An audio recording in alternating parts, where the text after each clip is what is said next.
Start करते हैं chapter. ये आई कैप का स्टडी टेक्स्ट का चैप्टर नंबर 1 होगा, मेरी बुक का चैप्टर नंबर 27 है। हम इससे जो है वो हम स्टार्ट कर रहे होंगे। अब मैं सिलेबस की बात करता हूँ। बेसिकली जो आई कैप का सिलेबस है टेक्स्ट का, उसको 3 ग्रेड्स में डिवाइड किया गया है, ग्रेड ए, ग्रेड बी और ग्रेड सी। जो ग्रेड ए है इसकी वेटेज जो है वो 5 से 10 नंबर की है और इसमें 3 चैप्टर्स जो हैं वो हमें मिल रहे होंगे। बेसिकली एक इसमें चैप्टर मिल रहा है जिसको हम कहते हैं system of taxation in Pakistan, जो बड़ा बेसिक चैप्टर होता है और ये वही चैप्टर है जो आप पीआरसी में जो है वो कर रहे होते हैं इस्तेमाल। ये पीआरसी में चैप्टर आप पढ़ रहे हैं, ये वही चैप्टर जो है आप यहाँ पे अगर डिस्कस कर रहे होंगे कि system of taxation in Pakistan यहाँ पे क्या है और किस तरह से है। सेकंड चैप्टर यहाँ पे आएगा एथिक्स से रिलेटेड और थर्ड चैप्टर जो यहाँ पे आ रहा होगा वो होगा कॉन्स्टिट्यूशनल प्रोविजन से। ये 3 चैप्टर्स जो हैं वो आ रहे होते हैं।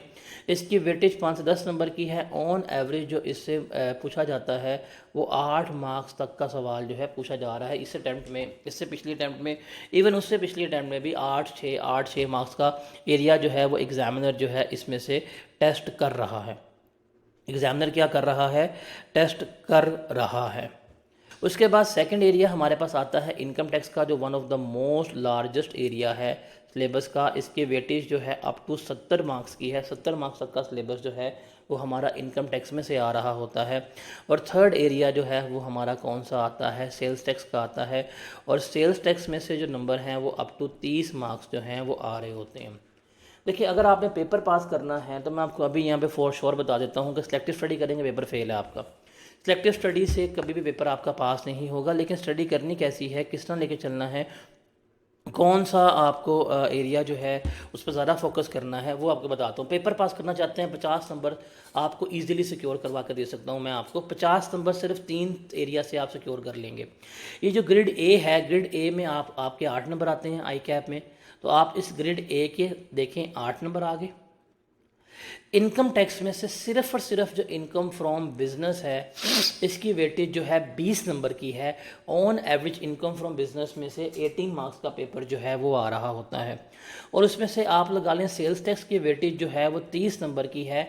सेल्स टैक्स में से इस अटैम्प्ट में भी 30 नंबर का पेपर आया है और ऑन एवरेज वो 30 नंबर तक का पेपर ही पूछ रहा होता है।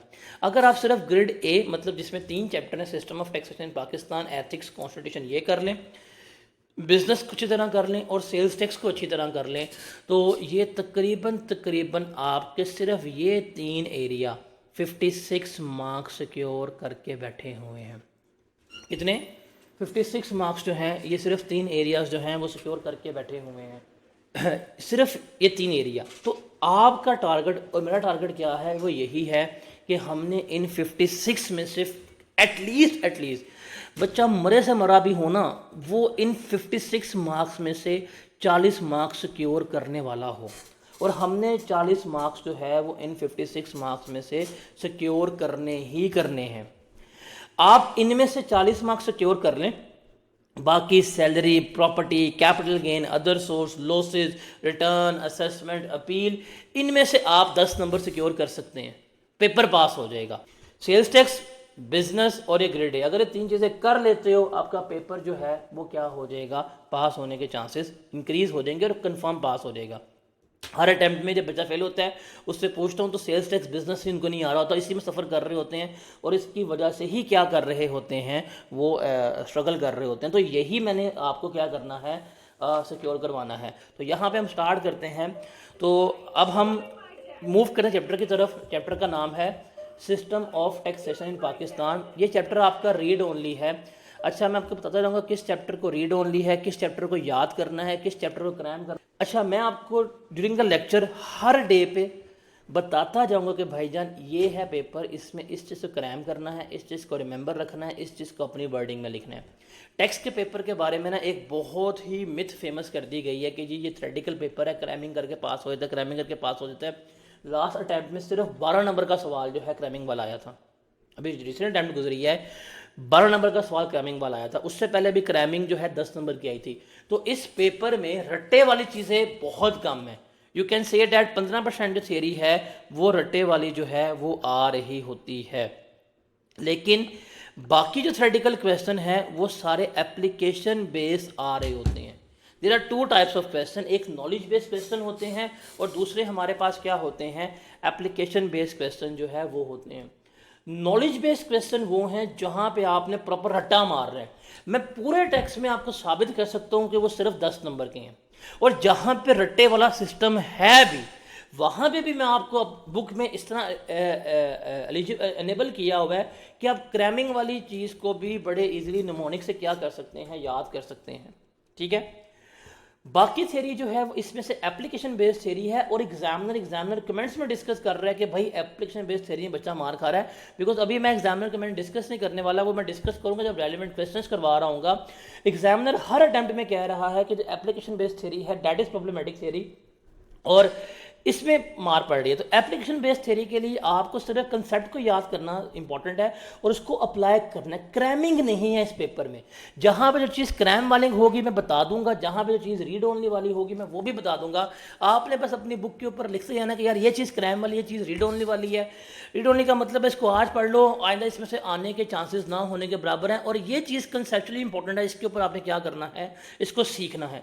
तो मैं हर चीज़ जो है आपको बताता जाऊंगा ताकि आप उसको अपनी बुक पे हाईलाइट करते जाएं। जब भी आप उसको पढ़ने बैठेंगे, किताब पढ़ेंगे, रिवाइज करेंगे, तो आपके लिए कोई किसी किस्म की प्रॉब्लम जो है वो फेस नहीं होगी। तो स्टार्ट करते हैं। हमारा पहला सवाल है व्हाट इज टैक्सेशन, टैक्सेशन किसे कहते हैं।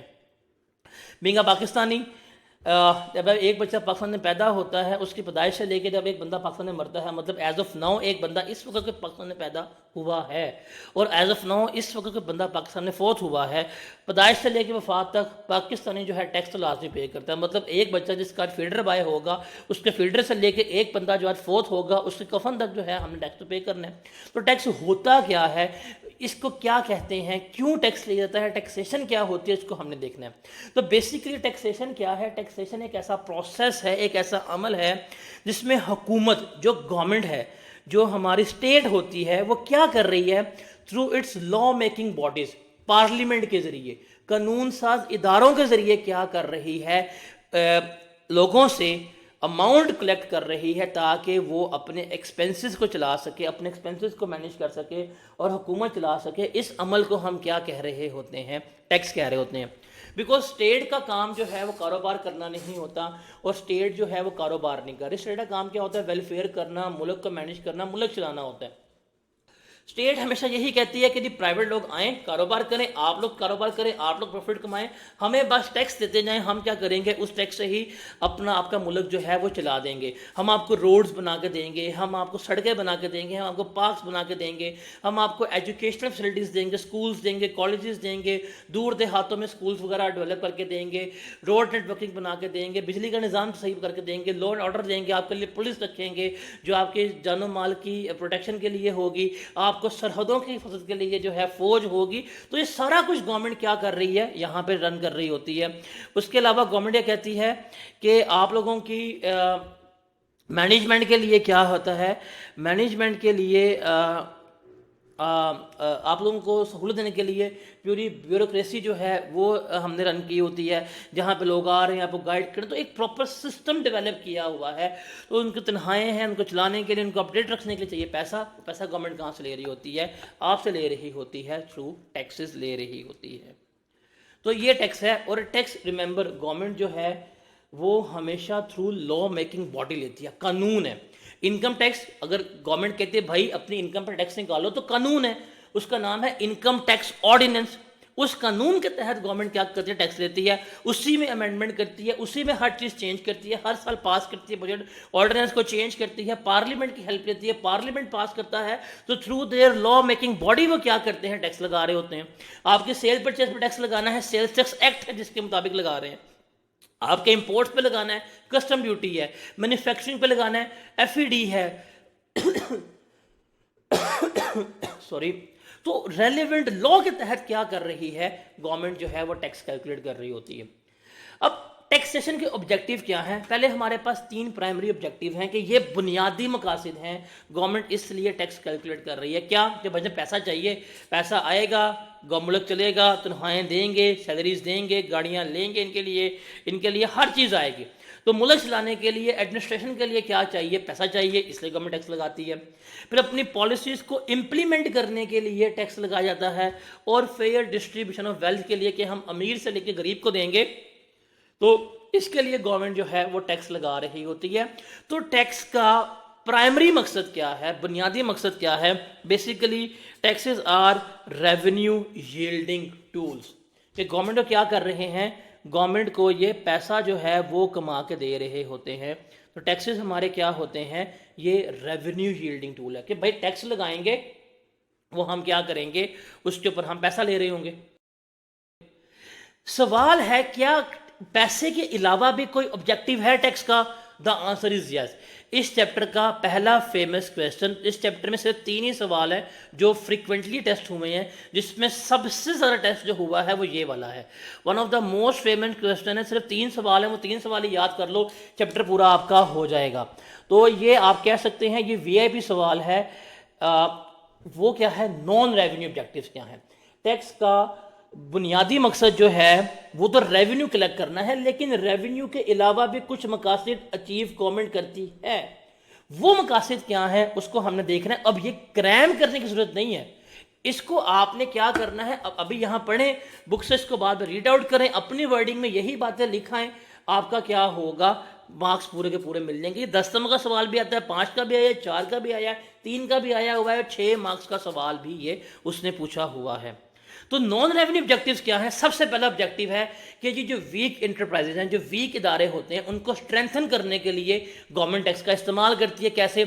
एक इंडस्ट्री लगी है, गवर्नमेंट को पता है जी, गवर्नमेंट ने कहा कोई बंदा कारोबार करेगा, प्रॉफिट कमाएगा, टैक्स पे करेगा। एक इंडस्ट्री स्ट्रगल कर रही है, गवर्नमेंट कहती है यार तुम स्ट्रगल करो, तुम्हारे पैसे नहीं है, तुम टैक्स पे नहीं कर सकते, एक काम करो, हम तुम्हारा टैक्स 5 साल के लिए माफ कर देते, तो हमें टैक्स पे ही ना करो। यहाँ पे टैक्स माफ किया, क्यों?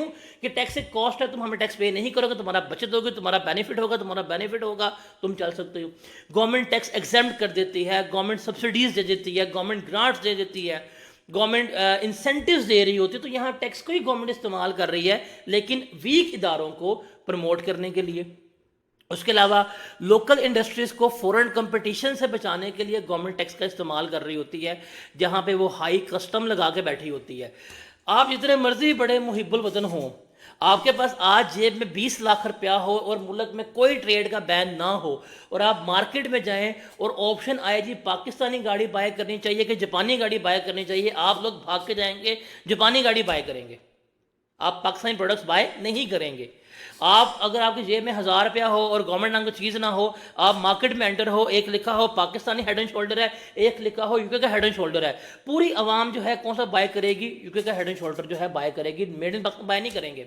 अब वो कहते हैं भाई ये आवाम का तो कीड़ा है कि इनको इंपोर्टेड चीज़ें पसंद है, बेशक वो घटिया ही क्यों ना हो, एक्सपायरी क्यों ना हो, इन्होंने इंपोर्टेड चीज़ें जो हैं वही पसंद करनी होती हैं। अगर ये गवर्नमेंट यहाँ पे ना एक्ट करे, ना इनको रोके, तो लोकल इंडस्ट्री तबाह हो जाएगी। जो बिलियंस ऑफ रुपीज़ की यहाँ पे इन्वेस्टमेंट हुई है, प्लांट लगे हैं, कंपनी चल रही हैं, बंद हो जाएंगी, इनकी सेल्स नहीं होंगी, कंपनियां बंद हो जाएंगी, पैसा डूब जाएगा, लोग बेघर हो जाएंगे। तो इन लोकल इंडस्ट्रीज को फॉरेन कंपटीशन से बचाने के लिए गवर्नमेंट क्या करती है? इंपोर्ट्स के ऊपर हाई टैक्स कर देती है, कि इंपोर्ट इतनी महंगी कर देती है कि लोकल जो है वो सस्ता पड़ता है लोगों को, तो लोकल लोग जाके उसको मजीद बाय करते हैं, लोकल इंडस्ट्री चलती है और उसको बूम भी मिलता है और लोगों को मजीद रोज़गार जो है फराहम हो रहे होते। तो यहाँ पे गवर्नमेंट टैक्स लगा रही है, लेकिन मकसद क्या अचीव कर रही है? लोकल इंडस्ट्री को बचाने के लिए। फिर जो अनडिज़ायरेबल सेक्टर्स होते हैं, जैसे हुकूमत हर साल कहती है जी हम लोग चाहते हैं सिगरेट में तंबाकू नोशी का खात्मा हो, पान का, छालिए का, गुटखे का खात्मा हो, तो उसके ऊपर क्या करते हैं? इतना हाई टैक्स कर देते हैं कि लोगों की पहुंच से बाहर हो। लेकिन लोग कहते हैं कि भाई हम खाना छोड़ देंगे, गोल्ड लीफ नहीं छोड़ेंगे। गोल्ड लीफ जो है वो क्या होता है, लोगों के लिए रिस्क होता है, अफ्तारी पे पानी बाद पीते हैं, सुट्टा पहले मार रहे होते हैं। लेकिन इन इदारों को, इन सेक्टर्स को डिस्करेज करने के लिए गवर्नमेंट क्या करती है? इनके ऊपर हाई टैक्सेशन कर रही होती है ताकि ये लोगों की पहुंच से बाहर हों। यहाँ टैक्स का इस्तेमाल हो रहा है। फिर डॉक्यूमेंटेशन ऑफ इकोनॉमी के लिए टैक्स का इस्तेमाल होता है। हमारे मुल्क की जो पैरेलल इकोनॉमी है, जो कैश बेस्ड इकोनॉमी है, वो हमारे मुल्क के टोटल इकोनॉमी से बहुत बड़ा है। हमारी जो डॉक्यूमेंटेड इकोनॉमी है वो बहुत कम है। जो कैश बेस्ड बिजनेस है, जो अनडॉक्यूमेंटेड इकोनॉमी है, बहुत बड़ी है। गवर्नमेंट इसको पकड़ने की कोशिश कर रही है। आपके ख्याल से जो आपके गली मोहल्ले में एक बंदा सब्जी बेच रहा है या एक बंदा जो छोटी सी दुकान पे बैठा है वो पैसे कमा रहा है, भाई वो अच्छे खासे पैसे कमा रहा होता है। एक ये जो हॉकर है ये भी महीने का 50-60 हज़ार कमा रहा है।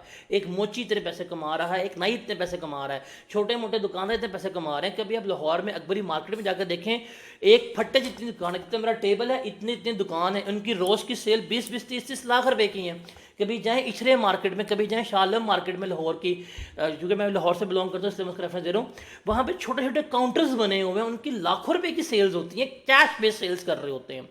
कैश में आया, कैश में खर्चा किया, हुकूमत को लगता ही नहीं पता भाई कितना कमाया कितना खर्च किया, टैक्स नहीं दे पाते। तो उनको टैक्स में लाने के लिए क्या करती है गवर्नमेंट, कहती है ठीक है तुम कैश बेस्ड काम करोगे, हम टैक्स लगाएंगे।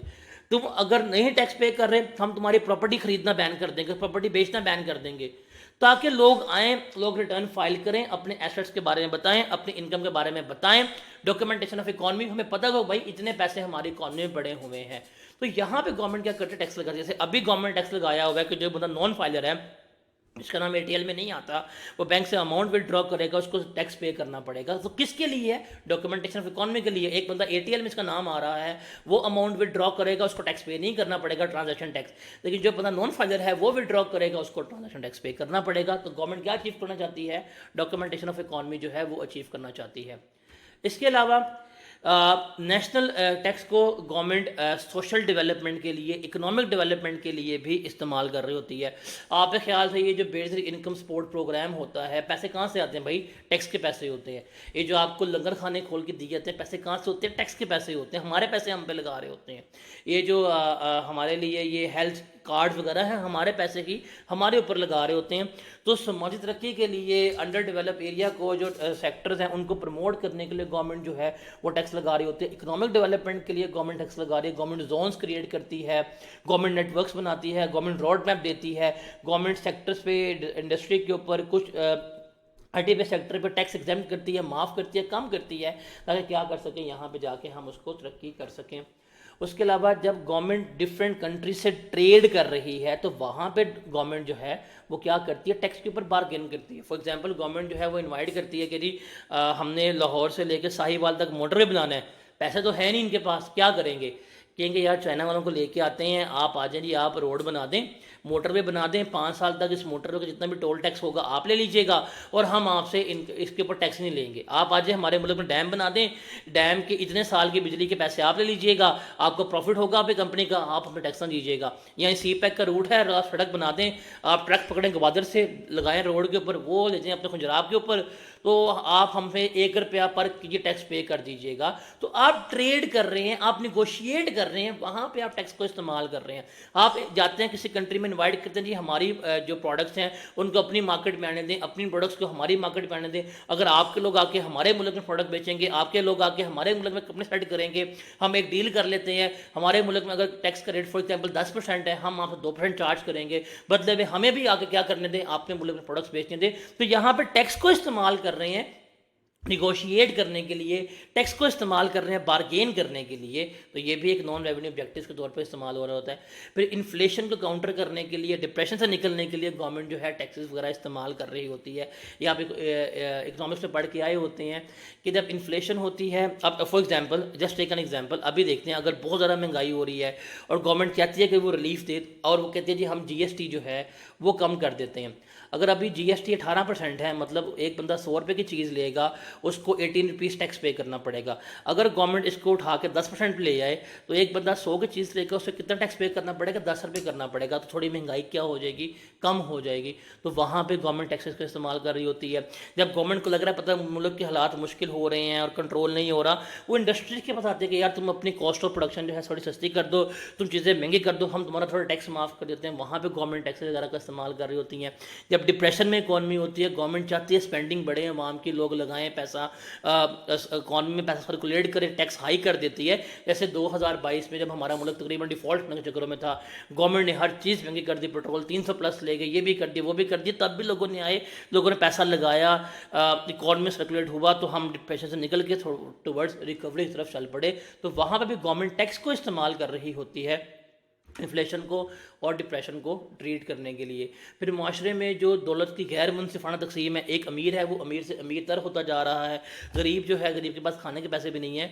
तो एक फेयर डिस्ट्रीब्यूशन ऑफ वेल्थ के लिए हमने क्या करना होता है, टैक्स को इस्तेमाल कर रही होती है कि अमीर लोगों ने टैक्स लेती है और हाई रेट के ऊपर टैक्स लेती है, उनसे टैक्स लेके गरीबों की वेलफेयर के लिए, उनके स्कूल्स के लिए, उनके हॉस्पिटल्स के लिए लगा रही होती है, उनके रोड्स के लिए, उनके पार्क्स के लिए जो है वो क्या कर रही होती है, लगा रही होती है। गरीबों से टैक्स लेती ही नहीं है या लेती है तो बहुत कम रेट पे लेती है। तो माशरे से इस तकसीम को रिड्यूस करने के लिए गवर्नमेंट जो है वो ये लगा रही होती है। फिर साइंस को प्रमोट करने के लिए, फाइनेंशियल एजुकेशन को प्रमोट करने के लिए गवर्नमेंट टैक्स इस्तेमाल कर रही होती है, साइंस फेयर लगाती है, लोगों को कहती है कि आप आएँ साइंस में रिसर्च करें, डेवलपमेंट करें, हम आपको एक्सपेंसेस जो हैं वो अलाउ कर देंगे, आप एजुकेशनल एक्टिविटीज़ में हम आपको एक्सपेंस अलाउ करेंगे।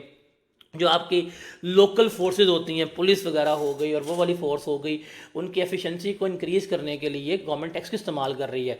2024 है और 2024 में अगर हमने अपनी पुलिस को तलवारें दी हों और वो आपकी रखवाली पे खड़ी हों, घोड़े के ऊपर चल रही हों, गश्त कर रही हों, सामने डाकू आ जो उसके पास AK-47 हो, ये तलवार के ऊपर हों, क्या प्रोटेक्शन होगी? आप जो इस तरह के लोग हैं उनके पास अगर ऑटोमेटेड वेपन्स हों और हमारी पुलिस के पास वही रिवॉल्वर्स हों जो घुमाएं चले ना, तो क्या होगा? तो इनको इनकी एफिशिएंसी इम्प्रूव करने के लिए इनकी क्या कर रही होती है, गवर्नमेंट टैक्सेस इस्तेमाल कर रही होती है, इनको अपग्रेड करने के लिए, सिस्टम को अपग्रेड करने के लिए पैसा लगा रही है, टैक्स से ही पैसा आ रहा होता है और वह इसमें इस्तेमाल कर रही है। कैमरा और हर चीज़ जो है वो हम क्या कर रहे होते हैं, इसमें इस्तेमाल कर रहे होते हैं। उसके अलावा जो मार्केट में डिस्क्रिमिनेशन होती हैं, मोनोपलीज क्रिएट हो जाती हैं। एक बंदा आया है, कारोबार करके बैठ गया है, किसी नए एंट्रेंस को आने नहीं दे रहा, लोग सफ़र कर रहे हैं, उसको इस तरह के सेक्टर्स को नेगेट करने के लिए गवर्नमेंट टैक्सेस का इस्तेमाल करती है। करिए कि बंदा काम करो, उस पर इतना हाई टैक्स कर देती है और जो न्यू एंट्रेंट्स होती हैं उनको टैक्स एग्जम्पशन दे देती है कि यार आप आएँ, आप इस बिज़नेस में आएँ, इस बिज़नेस में कारोबार करें। तो यहाँ पे भी गवर्नमेंट टैक्स को ही इस्तेमाल कर रही है। तो ये सारे आपके नॉन रेवेन्यू ऑब्जेक्टिव थे कि जहाँ पे इस्तेमाल तो टैक्स ही हो रहा है लेकिन उसका मकसद पैसा कलेक्ट करना नहीं था, बल्कि ये तमाम चीज़ें जो हैं वो उसमें इसने लेकर चलनी होती हैं। तो this is one of the most famous question जो इस चैप्टर में कोई गालिबन 5 या 6 दफ़ा जो है एग्जामिनर ने पूछा हुआ है, taxes as non revenue objective of taxation. Is that clear? आगे चलते हैं।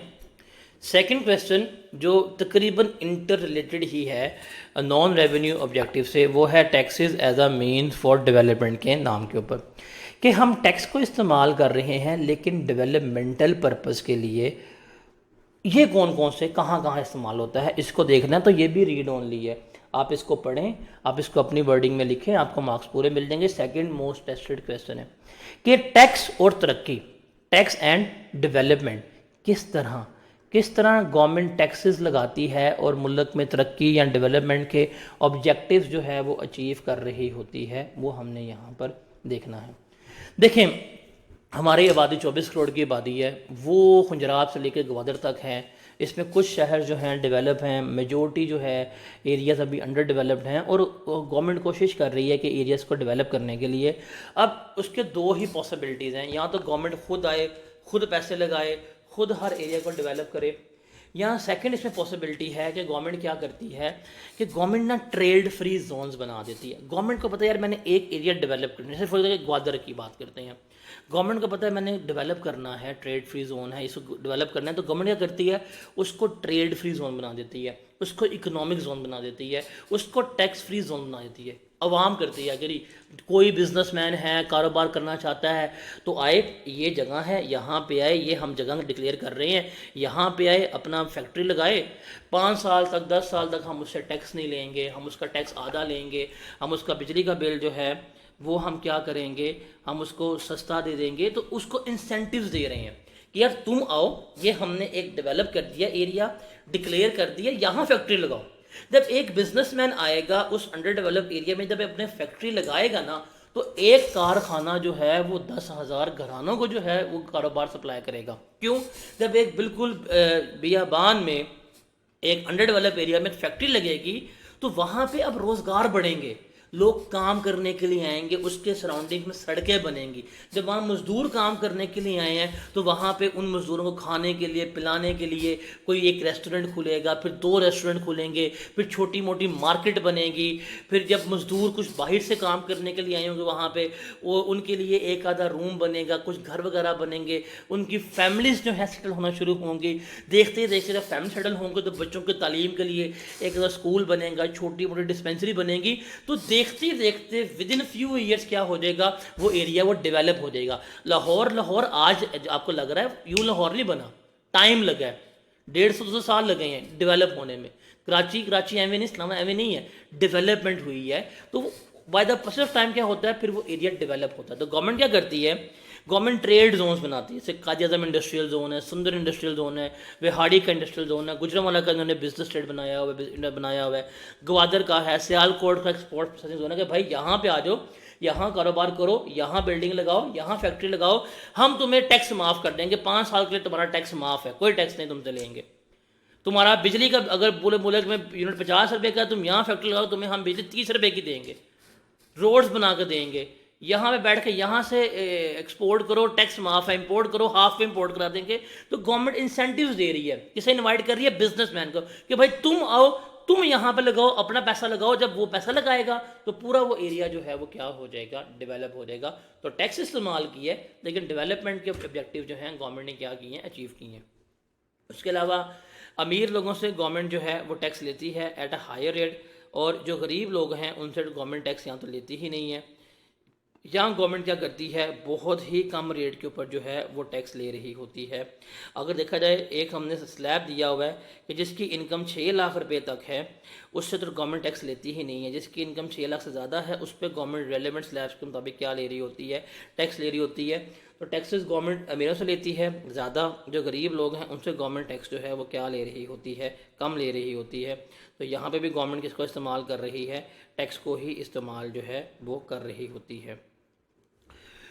उसके अलावा जो लग्जरी आइटम्स होती हैं, जो इम्पोर्टेड आइटम्स होती हैं, उनके ऊपर हाई कस्टम ड्यूटी लगा देती है ताकि लोग इंपोर्ट्स कम से कम करें, या इंपोर्ट्स इतनी ज़्यादा महंगी हो जाए उसके अल्टरनेटिव लोकल इंडस्ट्री जो है वो डेवलप होना शुरू हो। टू बी वेरी ऑनेस्ट, जब 2022 में गवर्नमेंट ने इंपोर्ट्स के ऊपर बैन वगैरह किया था तो बड़ी तनकीद हुई थी गवर्नमेंट पे, जी गवर्नमेंट ने ये कर दिया वो कर दिया, बट उसका फ़ायदा आपकी कंट्री को बड़ा हुआ है।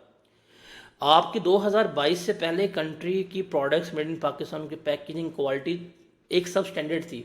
जब उनको लगा पता कि कंपनियों को इंपोर्ट्स बैन हो रही हैं, लोगों ने हमारी ही गुड्स कंज्यूम करनी है, इनकी क्वालिटी बेहतर होना शुरू हो गई है, गुड्स की क्वालिटी बेहतर हुई, इनकी पैकेजिंग बेहतर हुई है, इनकी मार्केटिंग पब्लिसिटी, इनकी चीज़ें बेहतर होना शुरू हो गई हैं, आपकी लोकल इंडस्ट्री जो है वो अच्छी चलना शुरू हो गई। तो वहाँ पे इन्होंने इंपोर्ट बैन की है, इंपोर्ट पे हाई टैक्स किया है, लेकिन बेनिफिट क्या हुआ, आपकी लोकल इंडस्ट्री जो है वो प्रमोट हो गई।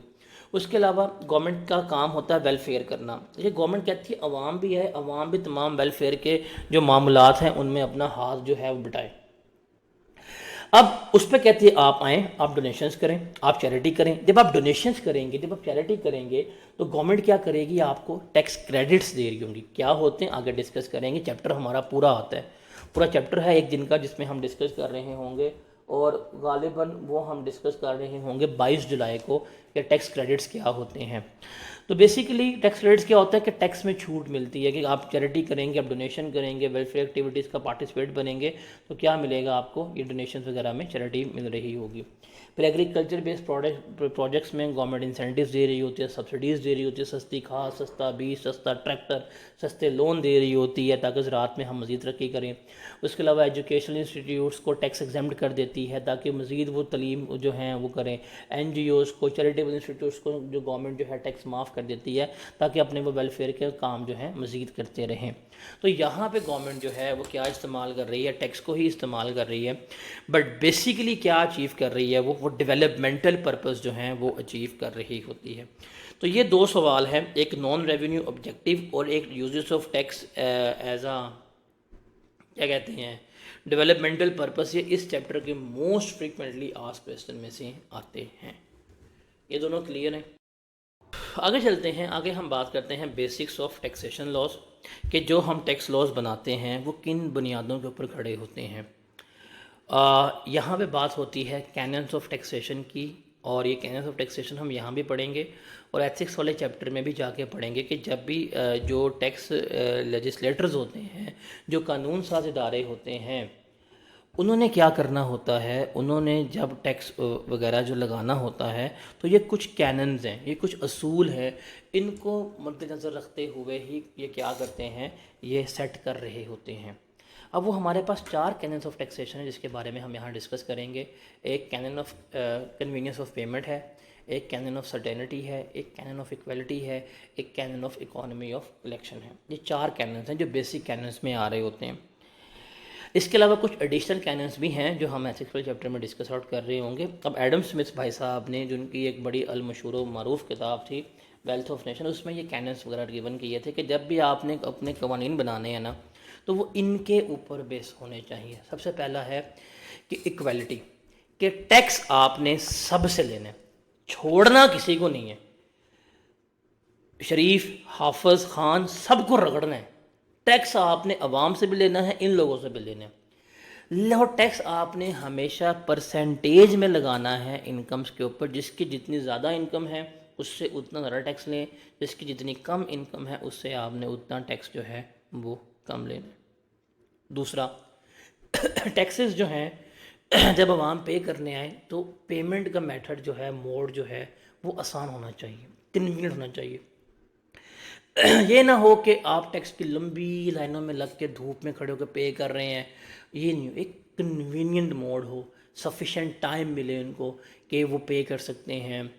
जैसे अभी गवर्नमेंट जो है वो इजी पैसा से, बैंकिंग ट्रांजेक्शन से पे हो रही है, टाइम मिल रहा होता है, ये इसमें होना चाहिए। उसके अलावा सर्टेन होना चाहिए टैक्स लाइबिलिटीज़। गवर्नमेंट के टैक्स पे कर दो आपने कितना, वो कि जितना मर्जी दिन पे कर दो, लोग पे करेंगे नहीं। अभी टोल टैक्सेस वगैरह जो हैं गवर्नमेंट ने फ़िक्स किए हुए हैं, अगर ये फ़िक्स ना हो, एक गाड़ी लाहौर से निकले इस्लामाबाद पहुँचे, वो उसका दोस्त निकले कि टैक्स माफ़ है तो दे ही ना। एक दुश्मन निकले उसे कह दो तो 10,000 टैक्स दे दे, किसी से 500 ले रहे हैं, किसी से 100 ले रहे हैं, किसी से 150 ले रहे हैं। अगर लाइबिलिटीज़ क्लियर नहीं है, लोग टैक्स नहीं पे करेंगे।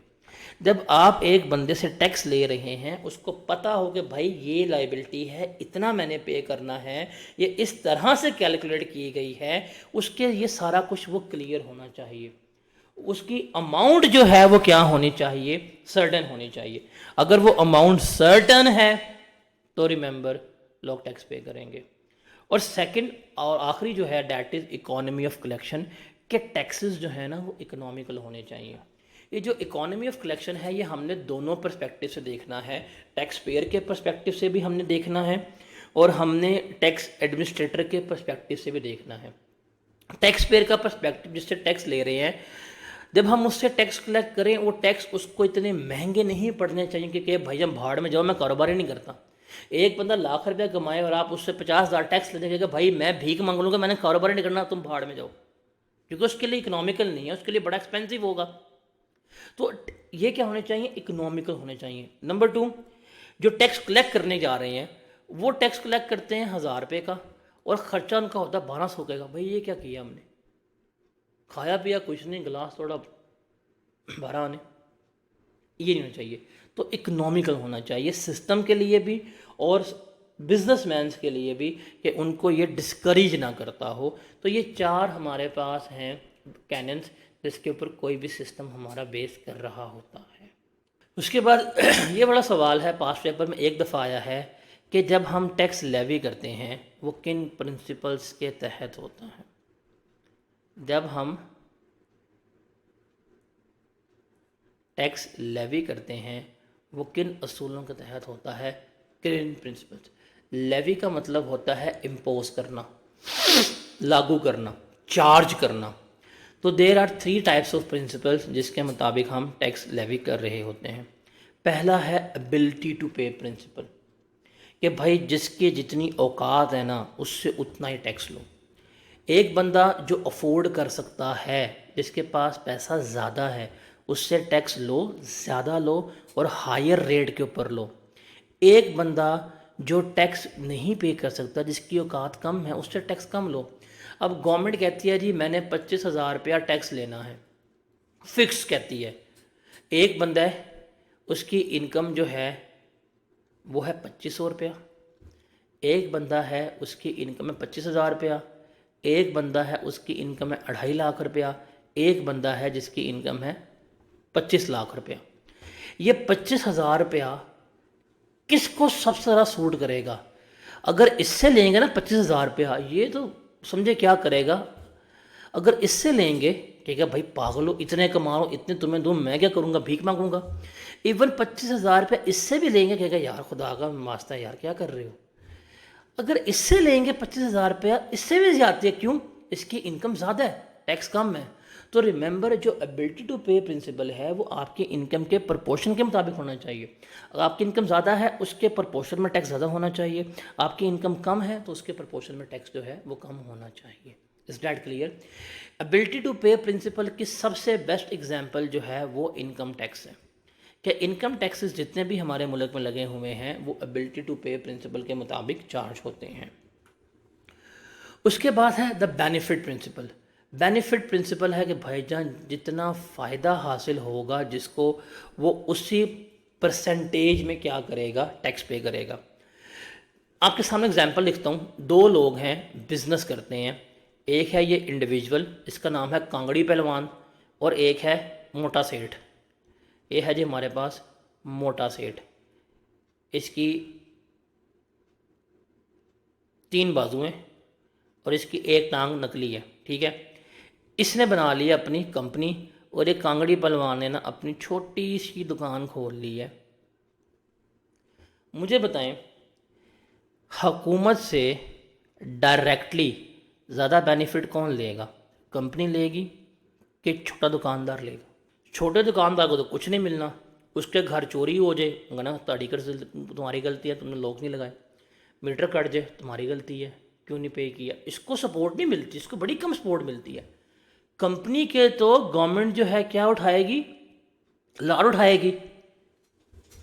भाई कंपनी को चीज़ें इंपोर्ट करके देगी, कंपनी के लिए रोड्स बना के देगी, उनको लोन अरेंज करके देगी, उसके लिए बिजली की ट्रांसमिशन करके देगी, उसके लिए चीज़ें जो है इंपोर्ट करके जो है वो दे रही होगी। तो कंपनी के तो प्रॉपरली वो क्या कर रही होगी, ला उठा रही होगी। तो अब वो कहते हैं कि जो बंदा जिस प्रपोर्शन में हुकूमत से बेनिफिट लेगा ना, हुकूमत भी उससे उसी प्रपोर्शन में टैक्स लेगी। अगर ये बंदा मोटा सेठ जो है वो ज़्यादा अपनी कंपनी से बेनिफिट ले रहा है, तो गवर्नमेंट टैक्स भी क्या लेगी, कंपनी से ज़्यादा लेगी। और इसको अगर डायरेक्टली बेनिफिट कम मिल रहे हैं तो गवर्नमेंट जो है वो क्या होगी, वो उससे टैक्स जो है वो कम ले रही होगी, ठीक है। तो जो जिससे ज़्यादा बेनिफिट ले रहा होगा, गवर्नमेंट जो है टैक्स भी क्या करेगी, उससे उतने ही प्रपोर्शन में गवर्नमेंट जो है वो ले रही होगी। Is that clear? Benefit principle. तो जिसको ज़्यादा बेनिफिट होगा उससे गवर्नमेंट टैक्स भी ज़्यादा लेगी, जिसको डायरेक्ट बेनिफिट कम देगी उससे गवर्नमेंट टैक्स भी जो है वो क्या ले रही होगी, कम ही ले रही होगी।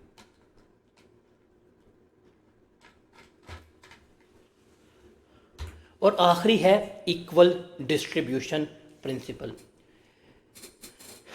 इसकी बेस्ट एग्जांपल जो है ना, ये वाली बेनिफिट प्रिंसिपल की, ये आपका कॉरपोरेट टैक्स जो है वो आ रहा होता है। इक्वल डिस्ट्रीब्यूशन प्रिंसिपल ये है जी, सब के लिए एक जैसा। इसके लिए तो वही शेर है ना, एक ही सफ़ में खड़े हो गए महमूद व यास, कहते हैं भाई अमीर हो गरीब हो वट एवर, सबसे टैक्स लेना है और एक ही रेट के ऊपर लेना है। 18% लगा दो सेल्स टैक्स, क्या लेना है, सबसे लेना है, इसी रेट के ऊपर टैक्स लेना है।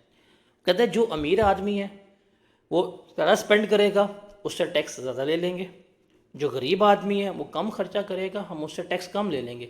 लेकिन सबसे टैक्स एक ही परसेंटेज पर लेंगे, regardless of your income, regardless of your wealth, regardless of anything, सबसे हम इस एक फिक्स परसेंटेज पर टैक्स ले रहे होंगे। इसे हम क्या कहते हैं, इक्वल डिस्ट्रीब्यूशन प्रिंसिपल। और इसकी बेस्ट एग्जांपल क्या है, sales tax. Is that clear? तो ये हमारे पास 3 प्रिंसिपल हैं। एबिलिटी टू पे प्रिंसिपल, आप जितना पैसे कमाओगे उतना टैक्स ज़्यादा पे करोगे, जितना कम पैसे कमाओगे उतना टैक्स कम पे करोगे। इसकी बेस्ट एग्जांपल जो हमने देखी थी दैट वाज इनकम टैक्स। फिर दूसरा था द बेनिफिट प्रिंसिपल, जो गवर्नमेंट से जितने ज़्यादा बेनिफिट लेगा गवर्नमेंट उससे उसी प्रोपोर्शन में टैक्स भी क्या लेगी, ज़्यादा ले रही होगी। और थर्ड था हमारे पास इक्वल डिस्ट्रीब्यूशन प्रिंसिपल।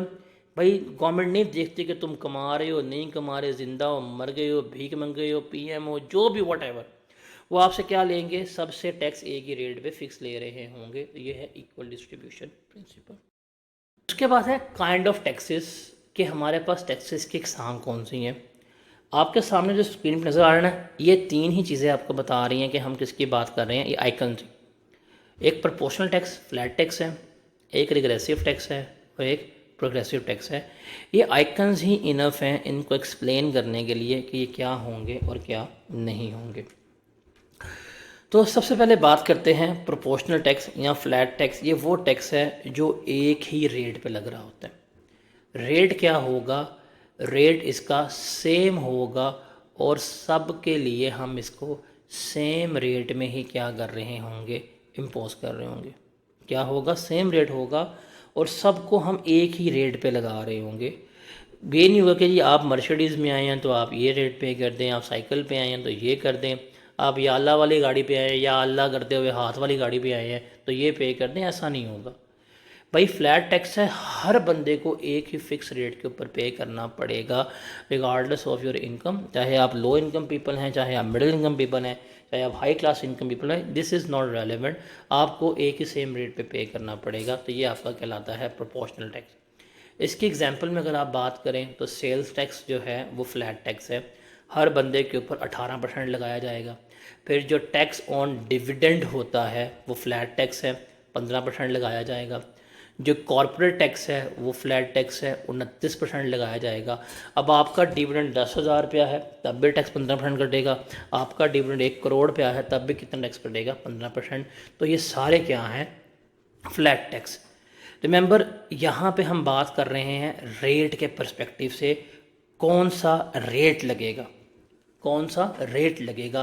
तो भाई सब के लिए सेम रेट लगेगा, इसे कहते हैं प्रोपोर्शनल टैक्स या फ्लैट टैक्स। क्लियर है ये। उसके बाद है रिग्रेसिव टैक्स, ये ज़रा बाद में डिस्कस करते हैं। हम देखते हैं प्रोग्रेसिव टैक्स।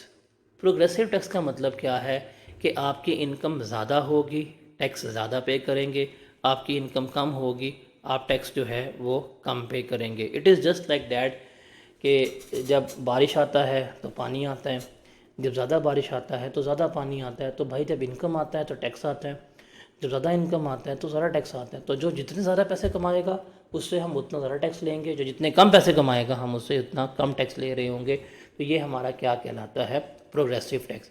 इसकी बेस्ट एग्जांपल जो है वो हमारी इनकम टैक्स है। वो क्या है, इनकम टैक्स। अब इनकम टैक्स में जिस बंदे की सालाना इनकम 6 लाख रुपए तक है उस पर टैक्स है ही नहीं।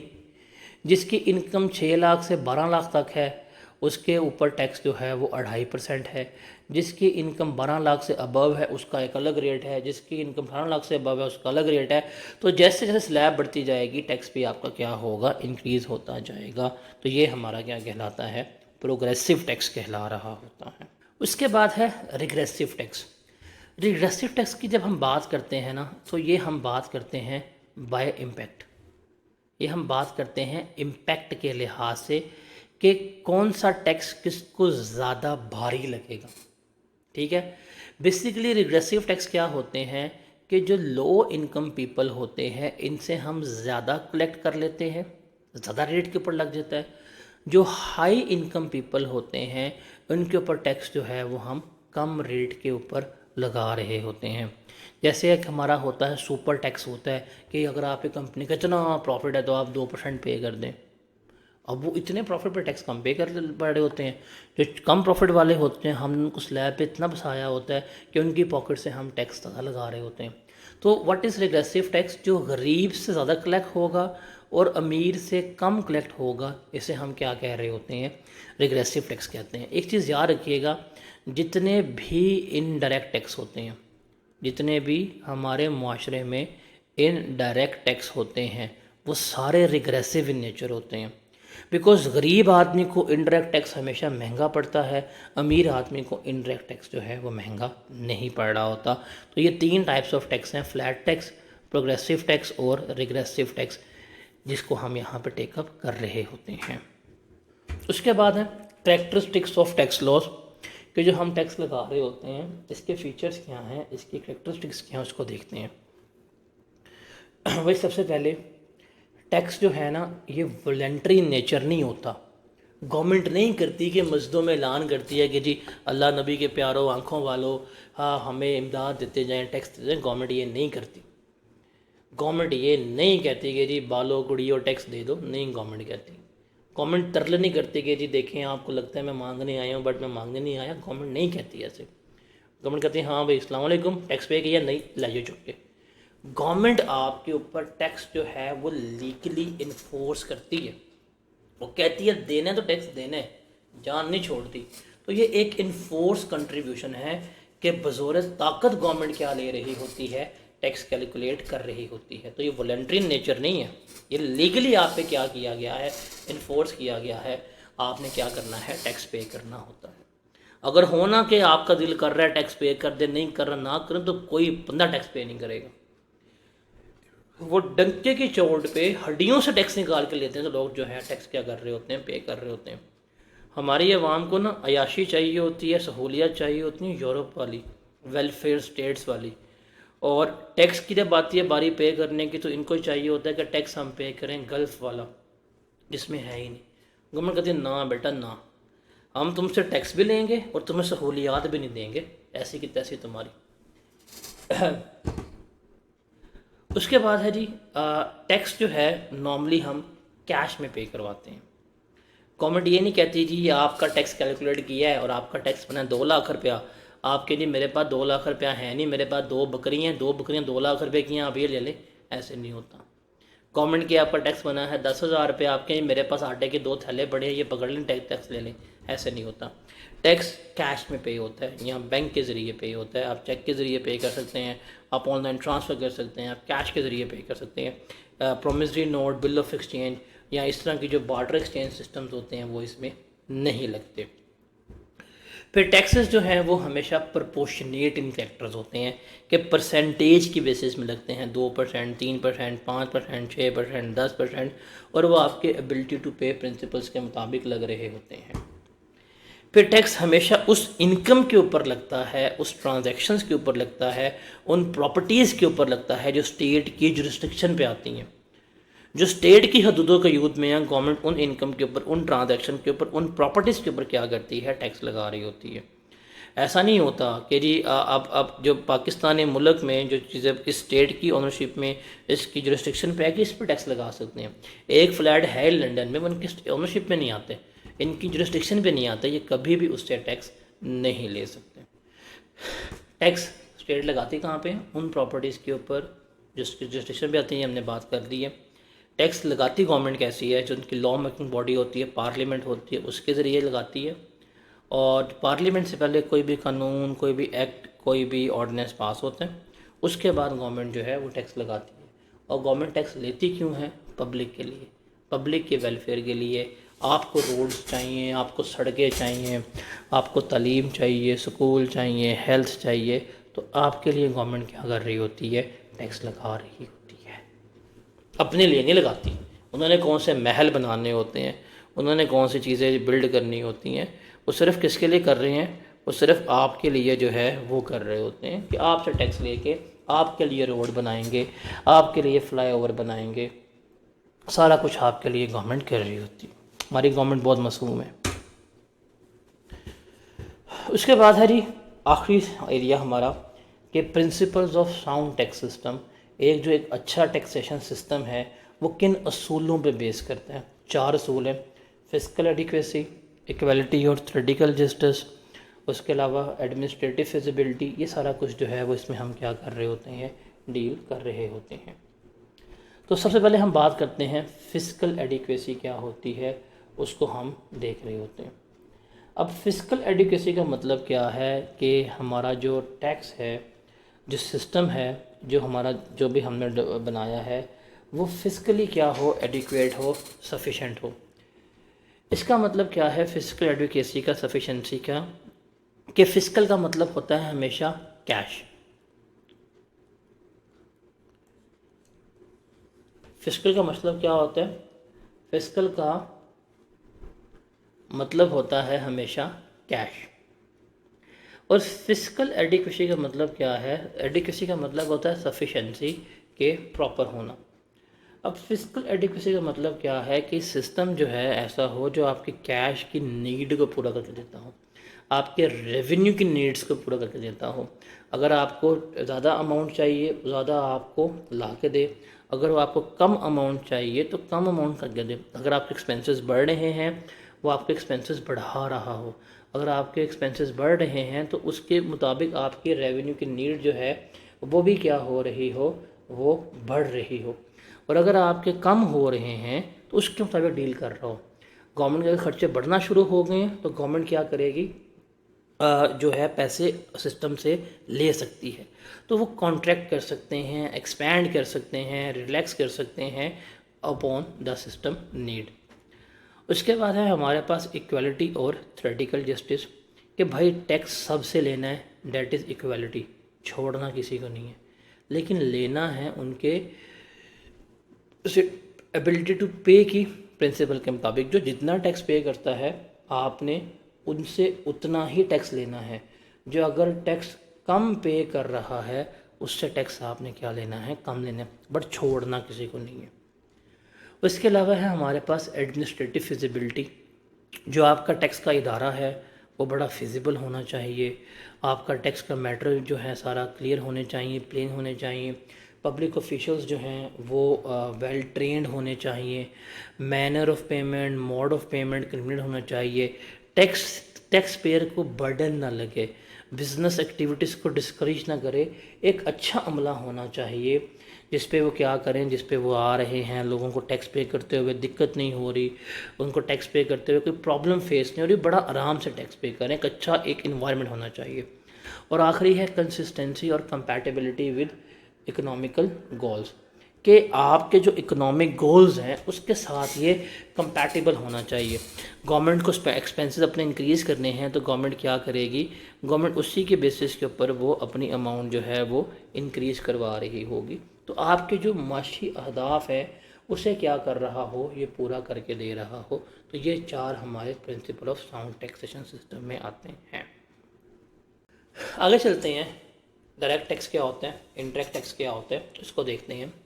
ये वैसे आपको याद हो जाएगा डायरेक्ट टैक्स क्या होते हैं और इनडायरेक्ट टैक्स क्या होते हैं, बिकॉज हमारे सिलेबस का 30% एरिया जो है वो इनडायरेक्ट टैक्सेस से रिलेट कर रहा है और सिलेबस का 70% एरिया जो है वो डायरेक्ट टैक्स से रिलेट कर रहा है।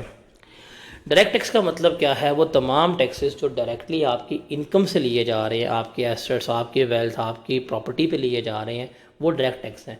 भाई आपका टैक्स है, आपसे ही ले रहे हैं, आपकी ही इनकम पे, आपकी ही वेल्थ पे, उसे हम क्या कहते हैं, डायरेक्ट टैक्स कहते हैं। और इनडायरेक्ट टैक्स कहते हैं भाई ना, आपसे नहीं ले सकते, आप हमें इनकम बता नहीं रहे, आप एसेट्स का रिकॉर्ड नहीं दे रहे, फिर वो डायरेक्ट नहीं लेते, फिर वो इनडायरेक्टली आपसे जो कैलकुलेट कर रहे हैं उसे हम क्या कहते हैं, इनडायरेक्ट टैक्स, या आपकी एक्सपेंसेस में। फॉर एग्जांपल ये जो गली मोहल्ले में छोटे छोटे कारोबार करके बैठे हैं अपनी इनकम कहाँ बताते हैं, जो एक ट्यूशन सेंटर वाली बाजी होती है या एक सभा लोड वाली है, अब पैसे कमा के बैठे हुए हैं ये भी, बट ये कहाँ गवर्नमेंट को बताते हैं। अब गवर्नमेंट आके पूछे जी ट्यूशन वाली बाजी से कि बाजी कितने पैसे कमाती है, क्योंकि मैं तो कमाती नहीं हूँ, मैं तो ये, मैं तो वो महीने का लाख रुपये कमाती है, बच्चों के मुस्तकबिल भी तबाह करके बैठी होती है। यहाँ जो आप लोग ये कर रहे होते हैं पोर्टल्स लेके और आगे सस्ते बेच रहे होते हैं, वहाँ से पैसे कमा रहे होते हैं, पैसे तो आप भी कमा रहे होते हैं। तो गवर्नमेंट आपसे यहाँ पे टैक्स नहीं ले सकती, पूछे जी आपसे भाईजान बताएं जी मिस्टर ABC आपने कितने पैसे कमाए हैं पोर्टल बेच के इलीगल, ठीक है मैंने तो कभी बिया नहीं, मैंने कभी इस तरह काम किया नहीं, पैसे तो कमा रहे होंगे। तो गवर्नमेंट कुछ सेक्टर्स के ऊपर कभी भी टैक्स नहीं लगा पाती, इनको पकड़ नहीं सकती है। जो हॉकर्स हो गए, ये छोटे मोटे दुकानदार बैठे हुए हैं जो रेडियो पे सामान बेच रहे हैं, स्टॉल्स लगा के बैठे हुए हैं, इन्हें नहीं गवर्नमेंट पकड़ सकती कि जी बताओ कितनी इनकम है, बहुत बड़ी आबादी है, 24 करोड़ की आबादी जो है वो हम यहाँ पे लेकर बैठे होते हैं। तो गवर्नमेंट ने करती है, कहती है भाई ठीक है तुमने पैसे तो कमाए हैं ना, तुम कुरकुरे तो खाओगे, तुम लेस तो खाओगे, तुम पेप्सी तो पियोगे, हम तुम्हारी स्पेंडिंग के ऊपर जो है वो टैक्स लगा देंगे। तो उसे हम क्या कहते हैं, इनडायरेक्ट टैक्स जो है वो कह रहे होते हैं। तो डायरेक्ट टैक्सेस में बेसिकली आएंगे हमारे पास इनकम टैक्स, पूरा सिलेबस है, पढ़ेंगे इनकम टैक्स क्या होता है, जिसमें हमारे पास 5 सोर्सेज ऑफ इनकम है, जिसमें हम सैलरी से इनकम कमा रहे होते हैं, प्रॉपर्टी से, बिजनेस से, कैपिटल गेन से, अदर सोर्स से, और इसके पास करेंगे हमारे पास टोटल इनकम आ जाएगी। प्रॉपर सीखेंगे क्या होता है क्या नहीं होता, और इसको हम लेके चल रहे होंगे तो प्रॉपर सीखेंगे क्या होता है। फिर सीवीटी होता है कि वो जो आपके प्रॉपर्टी वगैरह जब डिस्पोज ऑफ हो रही होती है उसकी वैल्यूएशन के ऊपर हम क्या कर रहे होते हैं, हम टैक्स जो है वो लगा रहे होते हैं। ठीक है, तो ये आपको याद करने की जरूरत नहीं है, सिलेबस खत्म होगा आपको याद आएगा। उसके बाद इनडायरेक्ट टैक्स जो डायरेक्टली आप पे नहीं लगाते बल्कि आपकी स्पेंडिंग पे लगाते हैं। जैसे कस्टम ड्यूटी है, जब आप लोग इंपोर्ट करेंगे तो कस्टम टैरिफ के मुताबिक आपको टैक्स पे करना पड़ेगा। वो वेट के ऊपर, क्वालिटी के ऊपर, क्वांटिटी के ऊपर गवर्नमेंट जो है वो टैक्स लगा रही होती है, वो कस्टम ड्यूटी है। कस्टम हमारे सिलेबस का पार्ट नहीं है, इसके लिए आपको CFAP में आना पड़ेगा, उसके लिए टाइम पता है आपको बहुत लग जाने। उसके बाद से FAD है, जब हम गुड्स लेके आते हैं, जब हम मैन्युफैक्चर कर रहे होते हैं, जब हम कन्वर्ट कर रहे होते हैं तो हम उनके वैल्यूज़ के परसेंटेज पे FAD गवर्नमेंट को पे करते हैं। लोहा बना के, कार बना के बेचोगे, लोहा ला के, तो कन्वर्जन कॉस्ट पे करोगे तो उस पर FAD चार्ज हो रही होती है। इसके लिए भी आपको CFAP में आना पड़ेगा, आपके सिलेबस का पार्ट नहीं है ये। और एक होता है सेल्स टैक्स, जब हम गुड्स खरीद रहे हैं, बेच रहे हैं, सेल परचेज के ऊपर जो हम टैक्स पे कर रहे होते हैं उसे हम सेल्स टैक्स कहते हैं। ये हमारे सिलेबस का पार्ट है, 30% ऑफ एरिया। तो जब हम सेल्स टैक्स कंप्लीट कर लेंगे आपको समझ आ जाएगी कि सेल्स टैक्स को हम इनडायरेक्ट टैक्स क्यों कहते हैं। तो जब हम इनकम टैक्स कंप्लीट कर लेंगे आपको समझ आ जाएगी कि इनकम टैक्स को हम डायरेक्ट टैक्स क्यों कहते हैं। तो ये डायरेक्ट टैक्स है और इनडायरेक्ट टैक्स है। तो बेसिकली याद रखना है आपने कि डायरेक्ट टैक्स क्या होता है, जो डायरेक्टली आपकी इनकम पे लगता है। इनडायरेक्ट टैक्स क्या होता है, जो आपके एक्सपेंसेस के ऊपर हम लेके चल रहे होते हैं। उसके बाद है जी हिस्ट्री ऑफ टैक्स लॉज इन पाकिस्तान। ये याद करने की ज़रूरत नहीं है कि जी हिस्ट्री क्या थी हमारे टैक्स लॉज की। पहले ये खित्ते में कोई है नहीं था, ना अक्ल था ना शऊर था, लोग बस बैठे हुए थे, जिंगला हो करते थे और सो जाते थे। मतलब यहाँ पे तो बादशाहती रही है आर्यान, उसके बाद पता नहीं कौन कौन आते रहे हैं, जिसका दिल करा है। ये रीजन जो है वो घंटा था, आके चल के गए बजा के। मुग़लों ने हुकूमत की है, सिखों ने की है, अफ़गानियों ने की है, हर बंदे ने यहाँ पे हुकूमत की है। तो जब मुग़ल से एम्पायर ख़त्म हुई थी, जब कंपनी यहाँ पे आई थी, ईस्ट इंडिया कंपनी, तो वहाँ पे उन्होंने आकर कब्ज़ा कर लिया। फिर इंडिपेंडेंस वॉर हुई 1857 की। बहादुर शाह ज़फ़र को उन्होंने किडनैप कर लिया, उसको रंगून में ले गए, जहाँ जाके उसने वो प्रॉपर एक शेर लिखा था, उम्र मांग के लाए थे 4 दिन, ऐसी कोई शेर था ना कि 2 आरज़ू में कट गए 2 इंतज़ार में। एक वो भी था कि जी इतना बदनसीब हूँ, इस तरह कोई था कि मुझे कोई कब्र भी ना मिली अपने इलाके में या अपने मुल्क में। ये सारे उसने शेर लिखे थे। तो जी 1857 पे जब बहादुर शाह जफ़र ऑफिशियली हार गया, मुसलमान हार गए, मुसलमानों का बेड़ा गर्क कर दिया गया, तो इस पूरे खिते पे अंग्रेज़ काबिज़ हो गए। 1860 में उन्होंने अपना जो ब्रिटिश एम्पायर था उसका जो डेफिसिट था उसको कम करने के लिए, वो जो लंदन में क्वीन बैठी हुई थी उसको डेफिसिट कम करने के लिए, उसकी अयाशियाँ पूरी करने के लिए उन्होंने यहाँ पे इनकम टैक्स एक्ट 1860 को इंट्रोड्यूस करवा दिया ताकि हम अपना खसारा पूरा कर सकें। फिर 1865 में उन्होंने इस एक्ट को 60 को रिप्लेस कर दिया। 1886 में उन्होंने फिर जो ट्रेडर्स के ऊपर कुछ जनरल टैक्स लगा दिया। फिर 1914 से लेके 18 तक जो है वो क्या उन्होंने वर्ल्ड वॉर 1 लग गई, जंगें लग गई और मुसलमानों को यहाँ पे जोश आया हुआ था कि हम खिलाफत को चले हैं बचाने के लिए। हर चीज़ बेच के तुर्की पहुँचे, तुर्की वाले मुकर के भाई तुम जाओ असं क्या से इधर आओ, उत्थे उनको भी टूट गया, इधर भी चपड़े चपड़े पड़ गई, हम फिर जंग हार के मुसलमान। फिर 17 में गवर्नमेंट ने क्या किया, उस वक्त की अंग्रेज़ हुकूमत ने वो कंपनीज जिनका अनडिस्ट्रीब्यूटेड प्रॉफिट जो है वो 50,000 से ऊपर था, एट दैट टाइम बड़ा प्रॉफिट था, उसके ऊपर सुपर टैक्स एक्ट लगा दिया। फिर 1918 में उन्होंने उस एक्ट में वॉर अमेंडमेंट्स कर दी। 1920 में उन्होंने सुपर टैक्स एक्ट को मॉडिफाई कर दिया 17 वाले को। 1922 में उन्होंने सुपर टैक्स एक्ट को और उसको कंबाइन करके जो क्या किया उन्होंने इनकम टैक्स एक्ट बना दिया। फिर 1947 पे हमारा पाकिस्तान बन गया। फिर हमने गाने गाए कि यूँ दी हमें आज़ादी की दुनिया हुई हैरान, कायदे आज़म तेरा एहसान है एहसान। तो हम बड़े खुश हुए, हमारा मुल्क बन गया, चौधरी बन गए हम उस दुनिया के। फिर 1947 के बाद 1979 में जाके जो इनकम टैक्स एक्ट 1922 का था, जो हमारे मुल्क में राइज था, उसको हमने इनकम टैक्स ऑर्डिनेंस 1979 से क्या कर दिया, रिप्लेस कर दिया। उसके बाद 2001 में हमने उस ऑर्डिनेंस को इनकम टैक्स ऑर्डिनेंस 2001 से रिप्लेस कर दिया। आज तक उसी में हम अमेंडमेंट्स कर करके चला रहे हैं। हर साल जून में हम पास करते हैं बजट, उसमें अमेंडमेंट्स करते हैं, उसको हम क्या कर रहे होते हैं, हम लेकर चल रहे होते हैं। तो डैट वो सारी हिस्ट्री ऑफ टैक्स लॉज, इसको याद करने की ज़रूरत नहीं है आपको। जी जनाब, चैप्टर ख़त्म हो गया, इसके पास पेपर से भी साथ ही कर लेते हैं। अब ये डिस्कस ही करने हैं हमने क्या है क्या नहीं। क्वेश्चन नंबर 1 ऑटम 14 का आया हुआ है कि the primary objective of a taxation system is to collect revenue, you are required to list the other objective non revenue objective which are taxation system can achieve. तो मेरे ख्याल से अब आप वो नॉन रेवेन्यू ऑब्जेक्टिव लिख सकते हैं जो हमने सारे यहाँ पर डिस्कस किए हैं। सेकंड क्वेश्चन है, state any 5 ways through which taxes can be use for development of country. ये tax free zone, high custom duty, इस फेयर डिस्ट्रीब्यूशन ऑफ वेल्थ हो गया, चैरिटी प्रमोशन, टैक्स क्रेडिट्स वगैरह जो हो गया वो इसमें आपने लिखने। फिर स्प्रिंग 15 का सवाल है, briefly explain any 3 indirect taxes applicable in Pakistan. इसमें कस्टम ड्यूटी है, सेल्स टैक्स है, FAD है, इसके बारे में आपने लिखना होता है। उसके बाद है जी besides financing government operational expenditure, spring 16 का सवाल है, taxation is also utilise as a tool to carry out the national objective of social and economic development. List any 5 non revenue objectives. कोई से 5 नॉन रेवेन्यू ऑब्जेक्टिव्स जो हैं वो हमने यहाँ पे बताने हैं, लिख लेंगे। सेम क्वेश्चन है, यहाँ पे एक दफ़ा पूछा उसने पहला, सेकंड वाला भी सेम डेवलपमेंट में पूछा, थर्ड क्वेश्चन भी सेम ही है वो इसमें पूछ रहा है।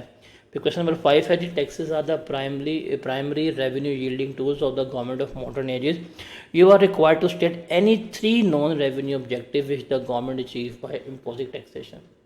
तो 3 ऑब्जेक्टिव्स आपने बताने हैं। सेम क्वेश्चन 4 दफ़ा पूछ लिया, 5 सवालों से 4 दफ़ा same question non revenue objective ही वो पूछ रहा है। उसके बाद क्वेश्चन नंबर 6 है, ऑटम 18 में आया हुआ है कि जी briefly explain indirect taxes applicable in Pakistan. Second time question, custom duty, FAD और सेल्स टैक्स इसमें आता है। फिर अगला है, state any 1 objective in each of the following cases. बताएं जी, ये उसने हमें असूल बताया है, क्या ऑब्जेक्टिव है, क्यों हम ये टैक्स लगाते हैं। High tax rate on high income, that is for the fair distribution of wealth.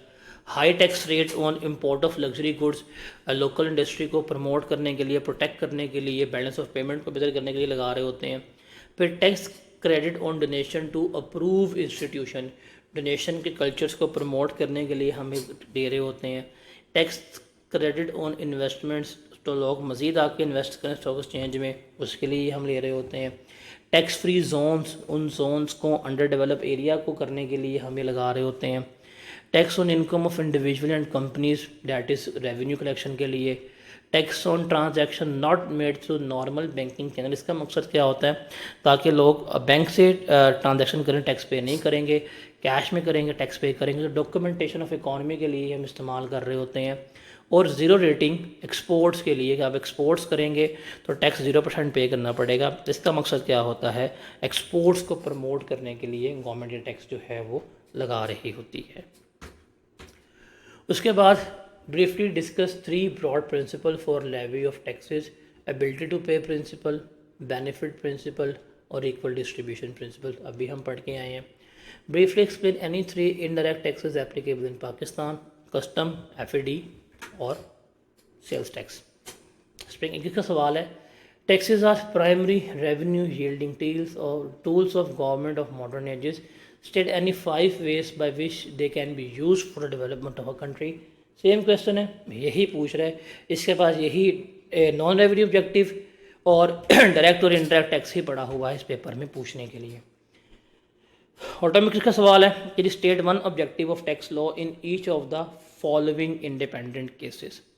High tax rate on import of good, import पे हाई टैक्स लोकल इंडस्ट्री को प्रमोट करने के लिए।